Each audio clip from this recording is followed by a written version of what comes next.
What's up? Congratulations on a great performance over a former champion. Obviously, a big win for you, man. Quick evaluation. I mean, how do you feel like you executed tonight, and how are you feeling right now? Uh, I felt great. I just execute everything that we trained, that we plan. I studied so much for this fight. I just hear to my coach, and I think the aspect to be on the empty arena before in Brazil, being cornering Vicente Luque in Jacksonville, I visualized so much. Like I think at the fight with Damian Maia, I got more nervous. But this one was more in the moment. I was a little bit more calm. I know he was danger on the beginning, so in the beginning I was very aware. But like nothing surprised me at all. I know it could hurt him. I kind of felt that he could hurt me more.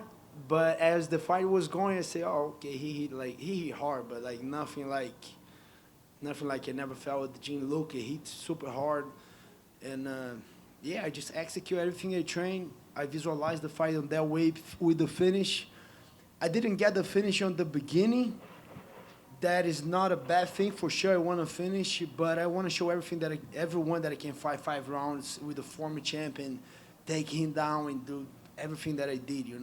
I feel great right now. For sure, still a lot of things that not being crazy, but a lot of things that need to get better, need to get fixed. The follow ups, a couple things that Henry just pointed to me. But yeah, I'm happy with my performance for sure.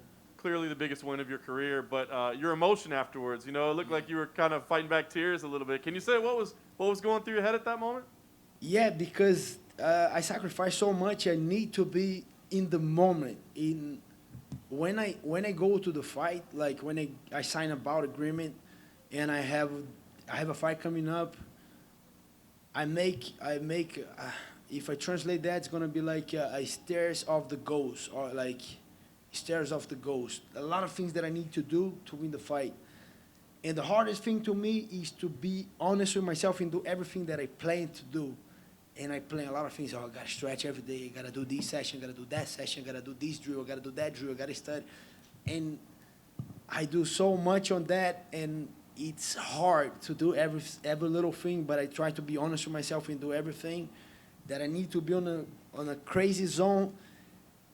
And when I step in the octagon, I feel if I do everything that I said I supposed to do and I do it, I get there very comfortable and I get in the zone. So I got in the zone, but it's a lot of emotion to like, wow, I did everything I did. Okay, I'm happy. Now we're gonna perform and I execute, and just like, wow, it's just like, okay, it worked, like it paid off. It's not easy. People don't realize like I got my 2 kids, I got my wife, but when I got to a camp, I need to go out a little bit. I need to be with myself. I need to study the fights. And I'm kind of nerdy on that. Doesn't look like, but I study a lot. I break down the things and I make my notes and there's a lot of work and people don't realize that. But I think it's been showing off for my performance. And after the fight, I always like, wow, it's kind of like a release. Okay, I execute. Let's go, and then emotions come a little bit. Can you point to what the key is to your success? Because you've always had talent, but there was a time when your spot on the roster was at risk, right? I mean, there Yeah, was talk of them yeah, releasing you, yes. and now you're about maybe having a number one contender fight in the very near future, maybe a title fight. What's the key to go from there to here? It's a lot of things. It's not only one thing, but I remember that spot. Like I remember I supposed to fight Paul Felder, and I had the surgery on my elbow. I didn't fight Felder, and that was the last fight on my contract. And they gave me Jason Sago, and I know I had to win that fight. But I started doing a lot of things. I changed my conditioning coach. I started doing a mental coach. I I start adding a lot. But I think one of the things that helped me a lot was got back to jiu-jitsu. I was just like that was my roots. I was falling in love with the striking, and I was just doing striking. I was sparring, and sometimes I was taking the guy down. And on the beginning, it was too easy to take the guys down and submit, and then I like, I'm in a comfort zone. I gotta go more stand up, and I start just going stand up, and I missed the timing with the takedowns, and I missed the timing with jiu-jitsu, and then I kind of realized, okay, that's my roots. I need to come back, and then I started competing a lot of jiu-jitsu, training more, and I think that was the key. As soon as I got back to jiu-jitsu, everything started clicking a little bit. Takedowns were there, the strike was there, and I just kept training, and I think it's kind of like click a little bit, and then and that took a couple losses. After that, I lost to Dan Hooker. That was another thing that I realized I need to study more. I always get too pumped up to the fight. I rocked the guy a little bit. I was going forward crazy. I want to finish the fight, and then after that fight, I learned that. But I think it's just a process. And after I stopped with the crazy weight cut, I started performing a lot better too. That was the key, I think. One of the keys. It's a lot of things, not one thing that I can point, but we stopped with that craziness. Yeah, I felt a lot better. Nice. Last thing for me, we don't know what's going to happen yet with the title fight, but, I mean, you obviously have a very good case for being in there. Have you talked to your team about how that would work? How would it work if you and Usman were to fight? How would the preparation work? How would the coaching work? How would it play out? I don't know. That's going to be weird. I don't know. But we're both professionals. I like the guy a lot. I'm not just being, no, I like the guy. He motivated me a lot when he became a champion. I saw him zero. He didn't have his pro debut when I met him. And we always like to work together because I have the jiu-jitsu, he had the wrestling. We grapple a lot crazy since the beginning. Yeah, I don't know. It would be weird, but I want to fight for the title. No, I want to be the champion, and he's the champion. That's the only reason I'll call for this fight. Otherwise, it don't make no sense. But, yeah, I want to fight for the title next. I know it might be Masvidal and all that craziness, but I just told Dana on the backstage, hey, I'm available for July. You know, if those guys keep going crazy, I want to fight for the title. If not, if you book another fight for the title, give me who is available. If it's not Colby, give me Leon Edwards. I just want to stay busy. Gilbert right here.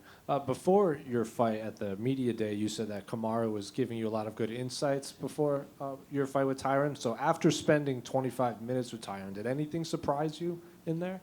Not really. He's normal. He's just a human being like me, like you. He's just, I think, let's say he has like a couple gifts as an athlete. He's strong. He has more reach than me, but as a fighter, yeah, nothing crazy. But speed on the hands, power, but nothing special. Like a tough fighter, but nothing. Oh, he hit hard. Yeah, he does. Vicente looking right there. He hits hard, juice. And we sparring before his fight, before my fight. That guy hit super hard, and then I gotta be like, we spar before my fight. We spar before his fight. I gotta keep my hands up, otherwise that guy knocked me out on the warm up. So it's nothing different, you know. And then on Twitter, for a while you were calling everyone out in multiple weight classes. I even think you offered to fill in at middleweight when you were in Jacksonville. Yeah. Now at this point in your career, do you have to be a little more selective after this big win? My manager Ali, he just said that, hey, stop with the craziness right now. But the thing was in Jacksonville, as soon as Jacare got the COVID-19, I would say, wow, they might cancel everything. You know, I might not fight Tyron Woodley. I might fight this guy tomorrow. I better get that fight anyways. Then wait and everything get canceled. And I call Sean. He said, "You crazy? You're gonna fight Woodley?"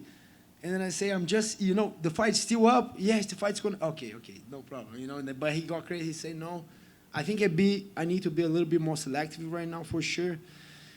But I think all my improvement, all my evolution on the sport is just because I'm competing. I'm getting better. I'm fighting, and I'm not afraid to fight. I want to fight. For sure, I want to fight for the title next, but if it's not happening, don't think I'm going to hold on that position. I'm going to fight another guy, you know. And one final one. You fought in Brazil, and then you cornered Vicente in Jacksonville, but those were in arenas. This was in a smaller venue with a smaller octagon. So did it feel a lot different fighting in the Apex? Not really. In Brazil was crazy. First experience with empty arena in Brazil was like, I got nervous on the beginning. I was like, wow, okay, I'm fighting. But then I went to Vicente, and was the same feeling. And then I started visualizing a little bit. And then I got to the Apex, and I got here on Thursday to do the media, to the pre-fight interview. And then I like, hey, let me take a look right here. Let me see what's gonna be the. And then I kind of took that look. Thursday I did my visualization. I kind of go aware with the place. Friday again, today again, and I felt great today, to be honest. I wasn't nervous. I was in the gray zone going to the fight. It sounds like you have a process that you go through to get your mind in fight ready. Was this any different as you went through your process right there? No, same process, a lot of work. Even, I think that one was a little better because I had more time. But on those short notices, a lot of work. People have no idea. Like for the 2 weeks notice that I got a fight with Gunnar Nelson and the Alexei Kunchenko, I gotta go through all that process in 2 weeks. It's harder, but I think I've been getting a lot of confidence after those fights, and I have time to this fight to approach all. I know where mentally I gotta be on the fight physically, and especially when they changed the date for the 23rd, for the 30th, that extra week was amazing. Was when I click everything, I put everything together, and I'm like, okay, we're going to that fight, and everything clicks on a perfect time. You mentioned it was really strange to fight without an audience in Brazil. Is it tougher to get up to go, I'm in a fight without the audience for you? In Brazil, it was hard to make that okay with fighting, It was, but like I said, going to the Vicente Luque fight, I get a little more aware of that. And facing Tyron Woodley, he's dangerous in the beginning. I had to do these adjust, like, of being nervous on the beginning and be aware in the beginning, because Damian wasn't that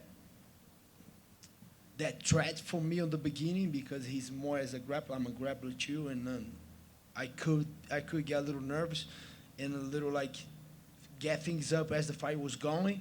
But Woodley is danger, I gotta be aware since the fight started, and I think I realized that, and I adjust that and I execute. Thanks. You're welcome. Yeah, nobody. Thank you guys. Have a good one.